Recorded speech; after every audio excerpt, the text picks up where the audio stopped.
Hi, international publicist Michelle Tennant Nicholson here, and this is friendsofeastflatrock.org. This is our YouTube channel. We're doing a series of educational videos. We've already had our fire marshal and real estate agent, somebody who invests in the tourism, who was born and raised here. We also had Mr. Reese Snyder, who lives next door to an asphalt plant, and that's why I'm excited to introduce you to our next guest. And his name is Bill Erickson. And Bill, you were, tell me what your role was with Grimesdale. Well, I'm currently the treasurer of the Homes Association and have for the past dozen years or so. Oh, well, then we really can ask you all sorts of questions. And then anything else you want to introduce about yourself before we get into the details? Well, we've lived here since 1999, and the Tar Heel plant, which is now owned by, I can't think of the name of the group, was built in 2003, I think, but we learned about it in 2001 and tried to stop it unsuccessfully. And we can discuss the difference between our fight and what you're going through now. And I think you guys are in a stronger position than we were back then. Well, thank you for the efforts that you did. I think that what you all went through is why we're where we are today. Right? You didn't have zoning in place, and what we have is zoning that's actually in place that protects us. And as I understand it, the county-wide zoning went in effect after the Grimesdale fight. That's right. And I don't know if that was directly related, but we had to do some rezoning even in our own neighborhood to prevent multifamily apartments being built in our little neighborhood here. But that was all after the Tar Heel asphalt plant fight. And like you said, I don't know if we were zoned, or if we were zoned, it was light industrial, because the location of the Tar Heel plant, now owned by a different group, is if you drive down Nashville Highway and drive past the Ferris wheel, you know what I'm referring to. It's back beyond that, about a quarter mile, below the cell phone tower. So that area had already been used for industrial purposes. And that was a big hurdle for us to get past, because the zoning was in place, or lack of zoning, that allowed them to build this thing. And just for your information, the original owner of the property, when he sold it, stipulated in the sale that this property shall not be used for an asphalt plant. And Tar Heel somehow, secretly, because we didn't learn about it, got that stipulation removed and was able to move forward and build the thing. Again, this was totally unbeknownst to us. This is what we discovered, is keep people in the dark. And don't tell them till you absolutely have to tell them. So you have to really be proactive in searching out what's going on. Otherwise, they'll they will slip it in, and they'll say, we followed the rules. Sorry, too late for you guys. But again, I think you guys are ahead of the curve here. Well, and then Bill, did you all hire counsel? Did you all also hire legal counsel? Yes, we did. We had a group called CAP, CAAP, Citizens Against the Asphalt Plant. And we hired an attorney. Of course, that's kind of pricey. I'm sorry, Bill, for just a second. My mother is bringing me, check this out. How about this service with a smile? There you go. Okay. This is everybody else. This is my 84-year-old mom I always talk about. Hello. So there she goes. I'm sorry for this interruption, but I have been doing back-to-back. And so we're just going to pretend that we're in a coffee shop, like maybe Black Bear or something, and that we're having a conversation. So you were talking about CAPs. Oh, perfect. You're having your... Yeah, it was called CAP, CAAP, Citizens Against the Asphalt Plant. We had a webpage. We hired counsel, and of course, anytime lawyers get involved, you need money. And we actually filed suit to stop it. And this is after it had already been approved. And in fact, I think after building had begun, but it went to the state, and the state said, sorry, that's a county issue. We're dropping the lawsuit. And that's an important point. This is a county issue. So you write to the representatives, to the state senators, to the governor as much as you want, but they will pass the buck. and say, that's not our problem, that's Hendersonville's issue. And that's what you have to realize, that since this is a county issue, and I believe East Flat Rock is not incorporated, like the village of Flat Rock is incorporated and therefore has a little bit of clout, but East Flat Rock is essentially county property, which means that in the final analysis, it's going to be the county board of commissioners who will decide, A, whether to rezone, and B, whether to permit them to build the thing. There are 5 commissioners, you need 3 votes. So that's what the goal should be, is to get those 3 votes. And so, which means you have to keep the pressure on and keep them aware of that, of the intense opposition to this.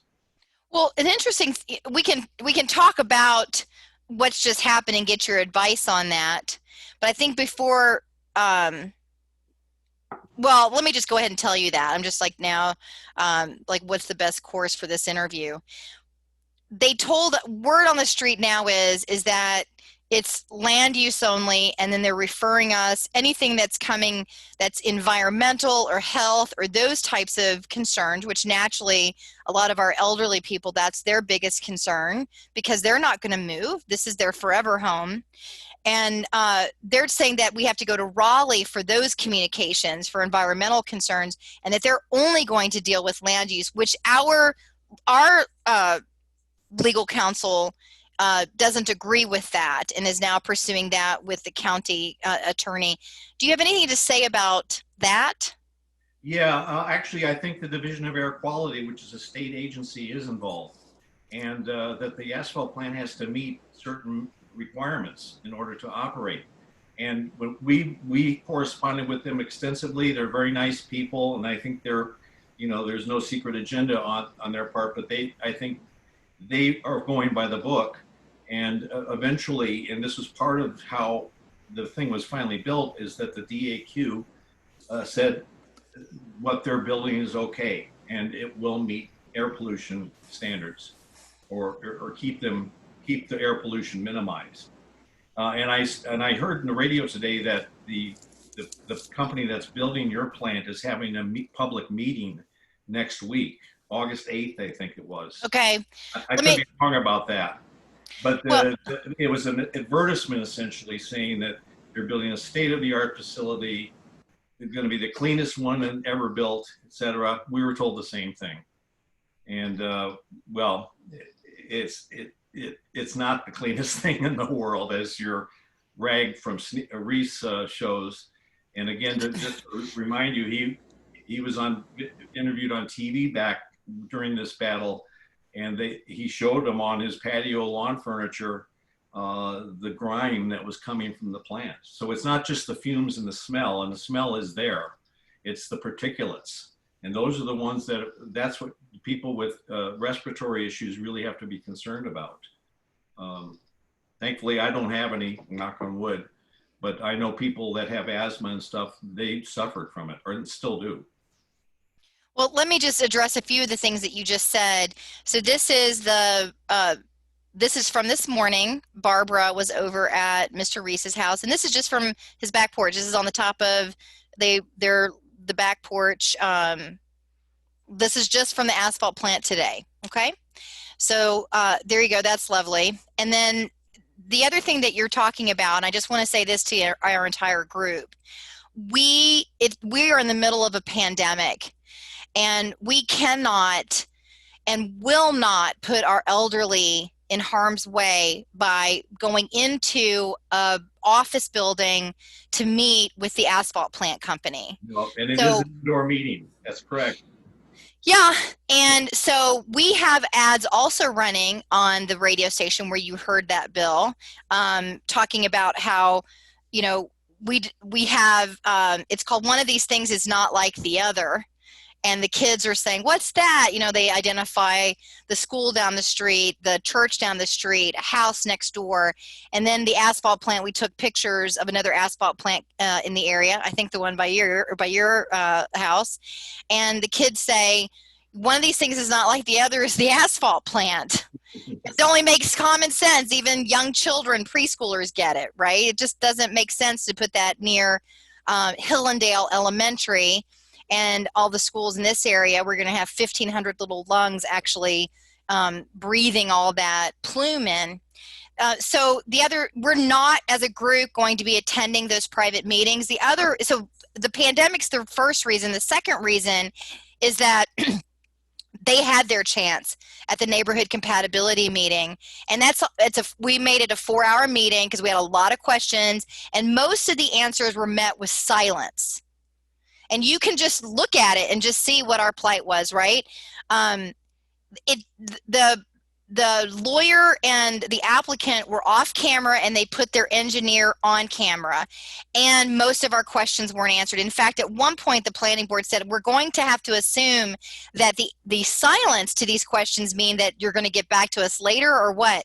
We do not see these ad hoc, spontaneous town hall meetings as a proper response to our questions, period. So Brian Golden and Jeff Shipman, if you're watching this interview, that doesn't cut the mustard. You have to actually answer the questions through the planning department for the county record so that we have an official record. Ad hoc meetings at your location puts our people at risk during the pandemic and is not recorded accurately for this process for the commissioner's review. Anything you want to say about that, Bill? Well, I think you're right. It strikes me as a big PR ploy. Yeah. And the tone of the advertisement was that we're really, proactive about the clean environment and everything. And we'll have all of our engineers that are ready to answer all your questions and ease your concerns. But of course, this is all before the fact. After the plan is built, you won't be able to get to it. And I suspect that the plant that you took photos of was not our plant. You can't get anywhere near our plant. Oh, I wonder, Terry took them. Here, I'll show you. I'll show you the picture. Clear Creek, at the intersection of Clear Creek and Howard Gap. And that one is right on the road. You can see that one. So if you want to see what it looks like, with the big pile of, I guess it's asphalt and the rocks, you can see it there. But the plant that is near us, we can see from certain parts of our neighborhood across Mud Creek. It's about a quarter mile, maybe a half mile away. And here, I'm going to show you the pictures. But you cannot get in there. The road's blocked, and I think they'll actually arrest you if you try to get on there. Okay, hold on. Yeah. Well, that reminds me. Back when we were fighting this, I think I can remember which board it was. It might have been the planning board. Whoops. Yeah, no, it's not a whoops. I'm showing you. This was the church that was in the advertisement. This is Hillendale Elementary. That's in Flat Rock. Right? This is the picture that one of our members sent me for our ad. I think that is the well, it does say Tar Heel, I think, on the site, but I think that's the one on Clear Creek. Gotcha. But okay. They all look like that. These big towers, and that doesn't show the pile of rock, but it's a noisy operation. They have to pulverize the rock and then mix it with oil, creating the asphalt. And so one thing that at one of our planning board meetings back during our fight, one of the when people were saying that this thing is going to be an eyesore and everything, one of the members actually said, just paint the place green, no one will notice. Oh my gosh. That's the kind of thing, the attitude you get. It's dismissive. And in fact, I think you've gone through this when you emailed the Planning Commission, and they got outraged that the citizens, the great unwashed, actually were contacting them directly. Didn't that happen a couple of weeks ago? Yes, sir. Right.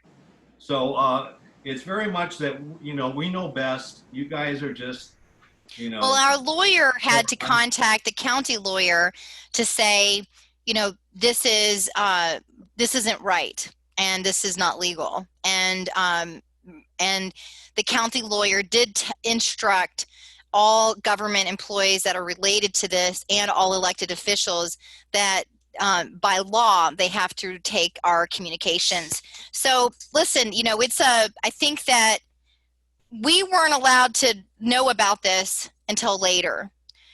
right? When I first called the planning department on June 1st to say, my neighbor said she saw some kind of bulletin board that said there's an asphalt plant making an application to rezone East Flat Rock. Is that true? The planning department, Matthew at the planning department on the phone that morning, about 9 a.m., said, only the neighbors, by law, only the neighbors within 400 feet are to be notified right now. I said, oh, what about the press? Do the press know about the neighbor? It's a neighborhood compatibility meeting. I'm 1,100 feet from the property. Nope, you're not, by law, we don't have to tell you till later in the process. Well, So when are you? Did he confirm it, or just kind of a denial thing? No, he said that there was a meeting. He confirmed the meeting, and then he said that when he confirmed that only by law 400. So, no, he was forthright with the information, and I said, well, then what about the press? Did you let the press know? Because the press, he said, by law we don't have to tell the press at this stage either. And I said, I'll take care of that for you, and I did. And now the rest is history. We are here, right, with so many neighbors, and I know that the planning department and the commissioners have their opinions about our communications, and they also have they're gonna, I've actually gotten some very lovely emails back from some of the planning department people and the commissioners. So like anything, it's based on the individual, and we have to remember that we have a system in place where we can voice our opinion. We are, despite what's happening in the news cycles, we are American, and we have representation, and we're taxed, but we also have that representation. And so we have a say with our elected officials. And that's the only thing that we can do right now, is tell our commissioners, hey, this is what we want. So getting back to what we were talking about before, Bill, is, at this stage, I just want to say a little bit to the people listening about the sign stuff, right? Now, I'm going to bring up the sign shenanigans, and people are going to have a reaction like I did, which is, this is a waste of time. But it goes to, my lawyer had me, it's not my lawyer, it's our lawyer, right? friendsofeastflatrock.org, and if you donate there and you're paying for our legal expenses, he's your lawyer too. He's like, you got to change the context on these sign shenanigans, because this goes to the credibility of your applicant. So this was back in Father's Day. Our signs were being stolen. You said you had a similar thing. Well, yes, actually, that was on the Balfour thing, which I was also involved with, and which was a different issue, obviously. But the road among the paths, one of them went through my living room, one of the proposed paths, and so we successfully fought that. But we put signs up. Signs were then taken down or ripped up, and I think we had some photos of the guys taking them down. But again, this shows why it's important to be prepared to deal with the County Board of Commissioners. The only reason the Balfour was stopped is because we convinced the Board of Commissioners to vote it down, and they did vote it down 4-1. Which we were shocked and amazed and surprised and thrilled by that. We expected this thing to go on for years, and because of the public pressure, attending the board meetings, speaking during the public comments time, sending petitions in, they felt the pressure and realized that this was not a good idea, or at least as far as their constituents were concerned. So they are sensitive to public opinion. And I think they're all reasonable and honorable people, and they do what they think is best for the county. But sometimes what they think is not necessarily what is best for the county. So you really have to persuade them that this is not a good idea. And I think you guys are ahead of the game, because A, you still have to go through the rezoning, which is a big hurdle for them. And then B, you have to convince the board of Commissioners is going to have to vote on this one way or the other to approve the plant being built. And I think the fact that you've still are ahead of the zoning and also have up almost 10,000 petition signatures is going to really help you a lot. But you just have to keep the pressure on. Okay. Be polite, be civil, don't get personal, do this the right way. Yeah, we have, just so people know, so there's legitimate numbers as of today, and you can watch it just kind of go up as we speak. 9,340, and then you can see who's actually signing today. And you can go in, and these are mostly in Henderson County folk. So that's the other thing, is that you know, it's breathtaking to see how, and then you're going to be seeing these types of ads around town. So one of these things is not like the other. At any time, we would really love to have, you know, you see that we need to do something differently, please tell us. I am not going to, I really am telling everybody to channel their inner Mr. Rogers. All we want is a voice. You know, if the asphalt plant goes in, I'm a voter. I will vote according to who voted for what, and as far as my interests are concerned, for sure. And I will move. I'm not going to live next to an asphalt plant. I can't imagine. Tell me what that's like, Bill. What is it like? Well, I think we live about almost a half mile from it, but we live in a very hilly area. And so between us and the asphalt plant is a hill where I walk my dogs every day, and I can see the plant along this walk. And several days every month, I smell the plant. And especially when I get on the other side of the hill, the smell is really kind of nauseating. It's that tarry, oily, asphalty smell. You know, when someone paves their driveway, it's that smell that's in the air. And it depends on the wind direction. If the prevailing wind is north to south here, the plant is south of us, so most days we don't smell it. But if the air is still, or if there's a wind from the south, we definitely smell it. And we also, it's very noisy. It's not just, you know, mixing stuff up. It's smashing big boulders to make little boulders and little pebbles. So there's a lot of noise associated with it. Like I said, this happens 3 or 4 or 5 times a month, and it depends entirely on the weather and the wind directions. So, yeah, because we'll talk a little bit about the other interview, because, well, he was hard of hearing. Mr. Reese Snyder, he put in new windows that were noise resistant. But what did you do to your house to kind of, like, do you have film on your furniture? No, well, like I said, it's not as bad on my road because we're kind of shielded by the little hill that's across the street. So we didn't have it, but you get up in the morning, you go outside, walk, you know, take the dogs out, you smell it. Now, when we were told that whenever you smell it, call the Department of Air Quality. There's a phone number that you can call and report it, and they will send someone out both to your neighborhood and possibly to the plant to do an inspection.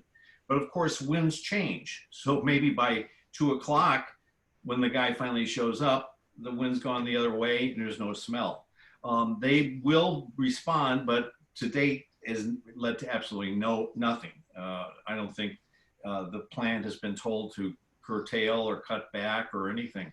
Another thing is that they operate very late at night. You know, I'm talking about 11 or 12 o'clock at night.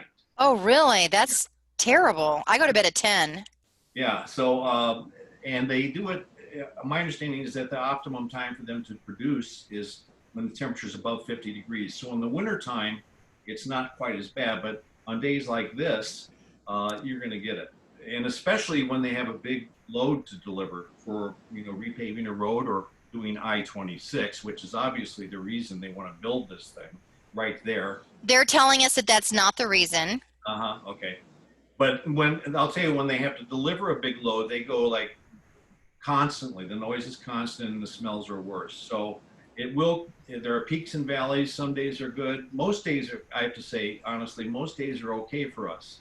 And I don't live where Mr. Snyder lives. He lives closer to the plant. And well, he said that he lived a mile away, but you're saying he lives a lot closer than that. Yeah, no, he's definitely closer than a mile away. Okay. As a crow flies, I think he's certainly about a quarter of a mile away. Okay, gotcha. So, and it's across a little valley that Mud Creek runs through.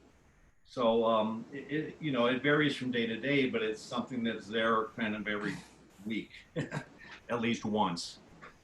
So you don't, well, let's just say the story changes, right? The story on I-26 changes. There's been, one thing has been said in the past, now something else is being said.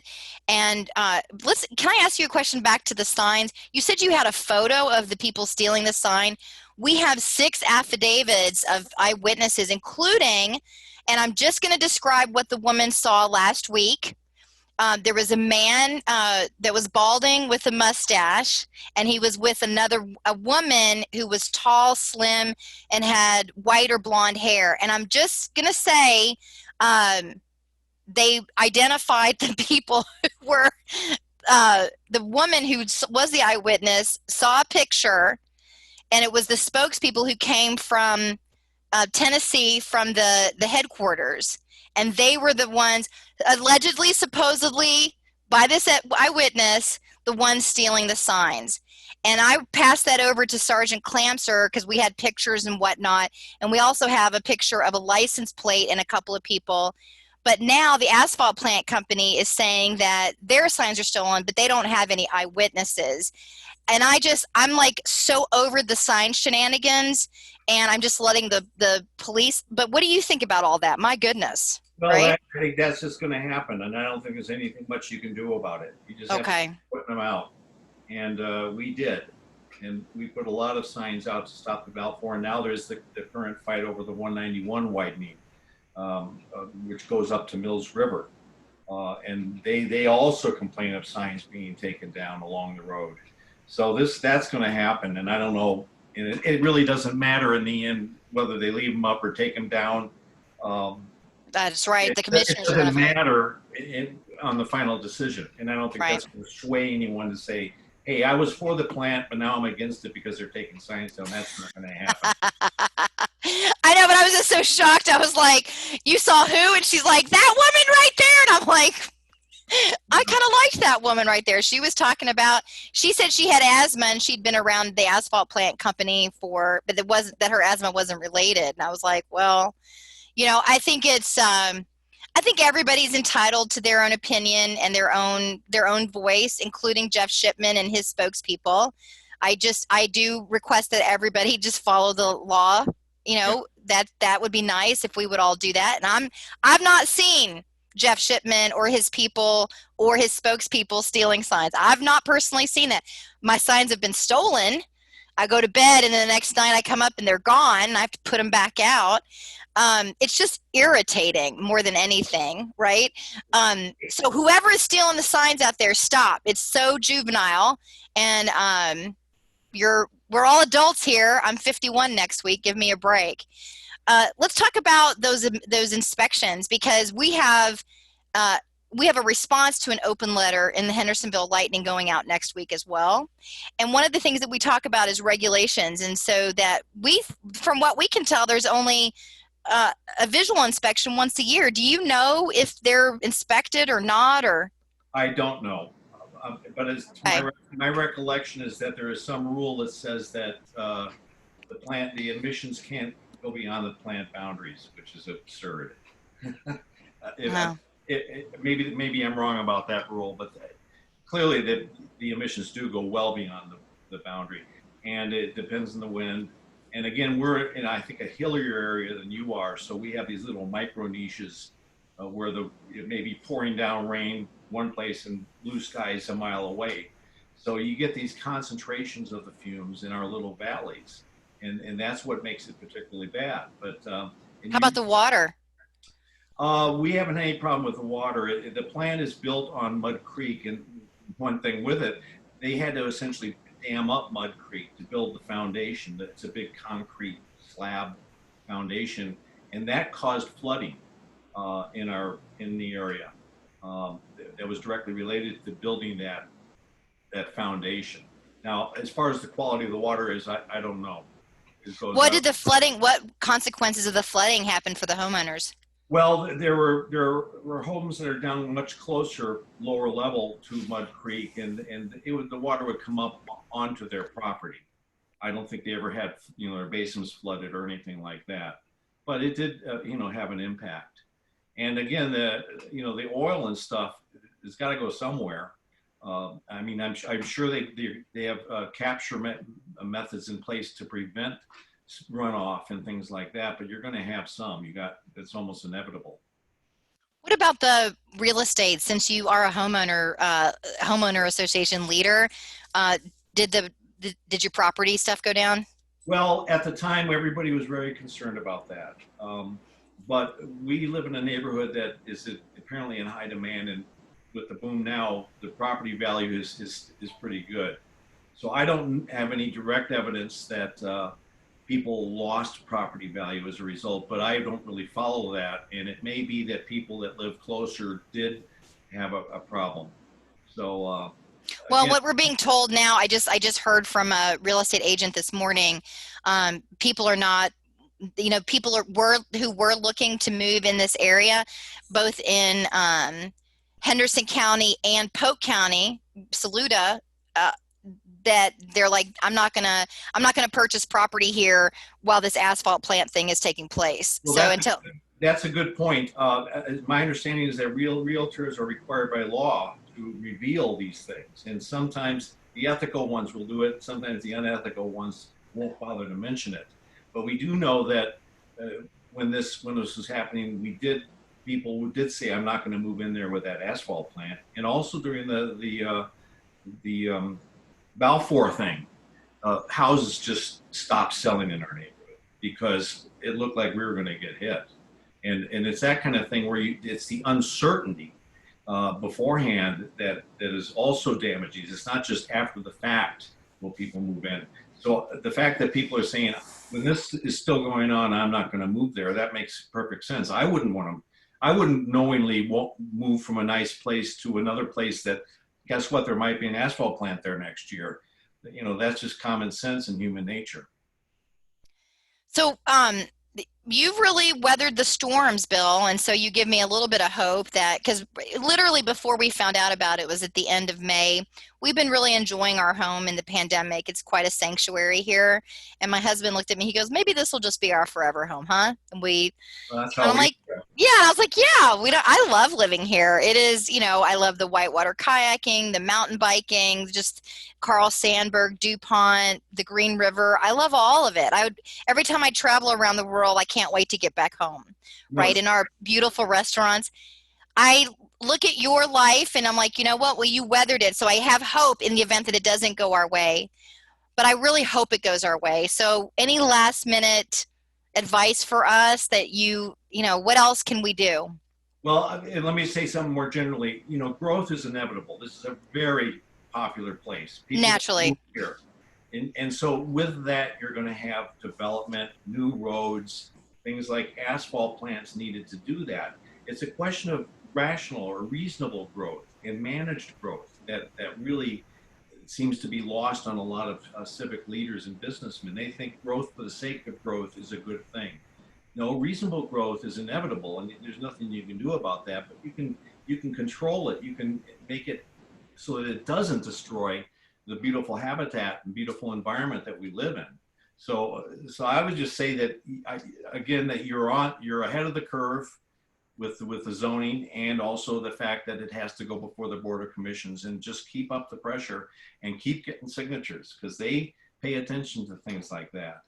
10,000 signatures, I just looked it up yesterday. The population of Henderson County is 117,000 people, and that includes kids.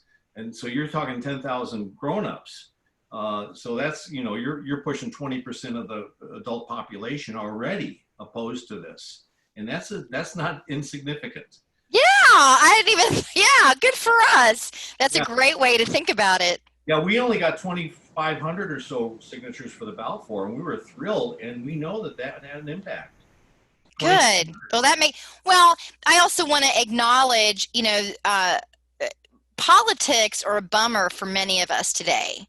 And I want to acknowledge the fact that we are Republicans, Democrats, and Independents working together on a single issue to save our homes. And it is possible, right? We may feel differently on party lines as far as who we're going to vote for, but fundamentally, we all love where we live. And so it gives me hope to, there was at the library years ago, I went to something sponsored by the churches. It was on civil discourse, like finding common ground. It was a beautiful event, standing room only. And I really believe that at the heart of all of us, we want to find common ground. We want to find what's best for all of us and for the highest good. And there was a woman, I didn't go to any of Jeff Shipman's, spontaneous town halls because my mother is 84 and I'm not going to put my mother at risk by exposing myself and bringing home a virus that will kill her and her heart condition. But there were other elderly ladies there, and this one elderly lady just said at the end of the meeting, she goes, "Sounds like a bunch of profit over people, if you ask me." And that was perfect, because I was like, yeah, because people always want to know, well, what's in it for me, right? If not, so the Guerin family, they're within 400 feet. They homeschool their kids there, their grandkids, and this is their legacy. So then what are they giving their grandkids, right? Why choose one family over another? That's not fair, especially when it's zoned and we have an agreement to be zoned a particular way. Now I'm on my soapbox. I apologize. But keep the partisan politics out of it. Totally. Don't care at all. This is very much a local community issue. Republicans, Democrats, Independents, right wing, left wing, conservative, liberal. That has nothing to do with it. Amen. And we all, like I said about we all love our dogs. Okay. Yeah. We all I love my bees and my chickens and our families, and that's what we have in common. Yeah, no, it's a wonderful place to live, but we want to try to keep it that way. Now, let me ask you a personal question before I let you go. You've got a happy birthday poster in the back there. Well, that was from my 100-year-old mother-in-law. Oh, I thought you put it in there for me because my birthday's next week. Oh, well, happy birthday. So your 100-year-old mother-in-law lives with you, Bill. She turned 100 in May. Oh, my goodness. We actually had a little parade that ran around our neighborhood, people in cars, and the ice cream truck came through and she got free ice cream. So. Oh, my God, how adorable. Yeah, we live in a great neighborhood. Okay, and that's who I also worry about is my 84-year-old mother living with me. How is she affected? Is she okay with the asphalt plant or? Well, she doesn't go out that much, and certainly if we smell it, she would go outside. She'd sit on the porch and stuff, but we try to keep her home as much as possible. Not because of the asphalt plant, because of the the COVID thing.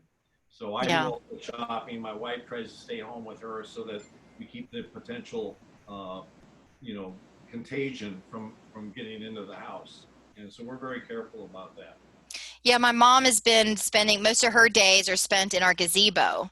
We have a little gazebo we have the headwaters of Laurel Creek in our property, and there's a little bitty gazebo that my husband built in that waterway, and my mom likes to go down there and sit, and I get so depressed when I think about having soot on everything and in her lungs, and she won't be able to do that. You're 1,100 feet from the plant? Yes. Yeah, that's not good. No. You gotta stop this. I don't think that they thought in advance. They were like, oh, we read, there was a Public Information Act, good for that we leverage this, right? Smart lawyer.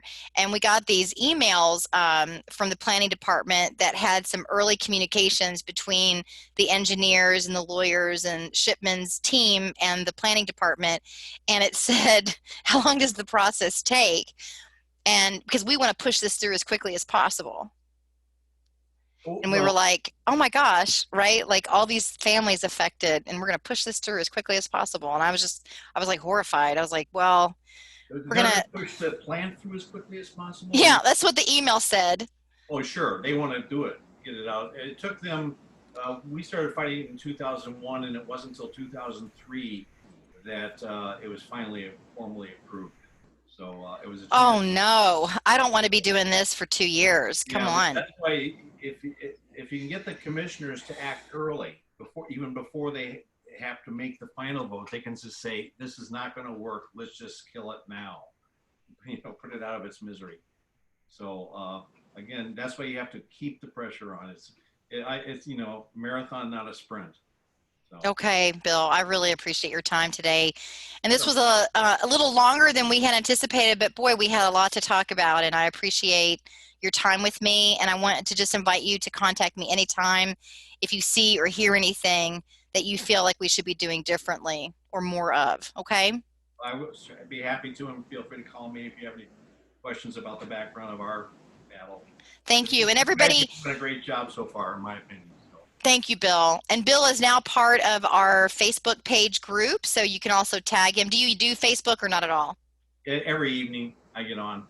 Fine. I manage 5 groups unrelated to this, but. Oh, perfect. Then people can also just tag you and ask you there too. Sure. Again, thank you. But hold on, I'm going to stop the recording and then we're going to chit chat for just a second, okay? Okay. So thank you again. My pleasure.